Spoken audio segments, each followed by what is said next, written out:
আলহামদুলিল্লাহ আমরা বিজয় অর্জন করেছি।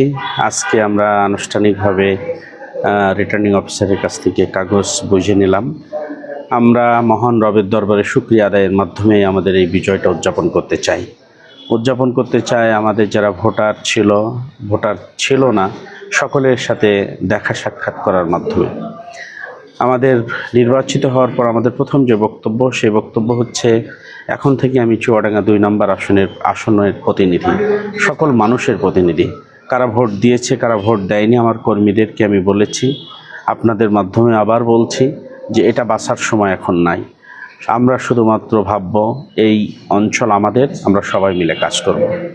নির্বাচনের আগে অনেক প্রতিশ্রুতির কথা আমরা বলেছি, সেগুলো আমরা শুধু বলার জন্য বলিনি, সেই কাজগুলো আমরা করার জন্য বলেছি। সুতরাং সেই কাজের গুরুত্বর উপরে নির্ভর করে কোনটা কিভাবে করতে হবে সেগুলো আমরা আনুষ্ঠানিক কার্যক্রম যখন শুরু হবে তখন থেকে আমরা শুরু করব। আমরা আমাদের প্রতিদ্বন্দ্বী প্রার্থী 2 জন ছিল, 2 জনই অত্যন্ত দক্ষ এবং ভালো। তারাও যদি এই আমার জায়গায় আসতেন তাহলে তারাও এই অঞ্চলটা ভালোভাবে গড়তেন বলে আমি বিশ্বাস করি। আমি তাদের বুদ্ধি, তাদের পরামর্শ, তাদের সহযোগিতা চাই, তাদেরকে নিয়েই কাজ করতে চাই। সবাই একসাথে আমরা ভালো থাকতে চাই। রাজনৈতিক হাঙ্গামা, রাজনৈতিক দুর্বৃত্তায়ন, রাজনৈতিকভাবে যেই মানুষগুলো চাঁদা কিংবা দুর্নীতি হয় রাজনীতিতে, মানুষ এটা দেখতে চায় না। আমরা দুর্নীতি, দুঃশাসন, চাঁদাবাজ মুক্ত একটা অঞ্চল গড়তে চাই। সরকারি দপ্তরগুলো থেকে শুরু করে বেসরকারি দপ্তর সবগুলোতেই যেন মানুষ সেবা পায়, সেবার মানসিকতা নিয়ে যেন কর্মকর্তা কর্মচারীরা থাকেন, সে বিষয়ে আমরা কাজ করতে চাই। আপনাদের সাংবাদিক বন্ধুদের সহযোগিতা চাই। যেখানেই অনাচার, যেখানেই দুরাচার, সেখানে সবার আগে আপনাদের চোখে পড়ে, আপনারা আমাদেরকে পরামর্শ দেবেন।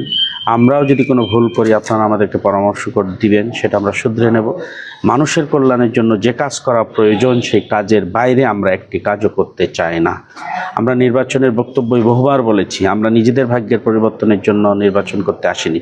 সত্যিকার অর্থেই এখন নির্বাচিত হয়ে যাওয়ার পর বলছি, আমরা আমাদের ভাগ্যের পরিবর্তনের জন্য নির্বাচিত হয়নি। সুতরাং সে বিষয়টুকু আপনারা আমাদেরকে ধরিয়ে দেবেন। আপনারা সবাই ভালো থাকবেন।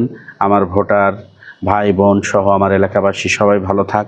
বাংলাদেশ নতুনভাবে নতুন দিকে এগিয়ে যাক, নতুন দিনের স্বপ্ন নিয়ে জাতি এগিয়ে যাক। আল্লাহ হাফেজ।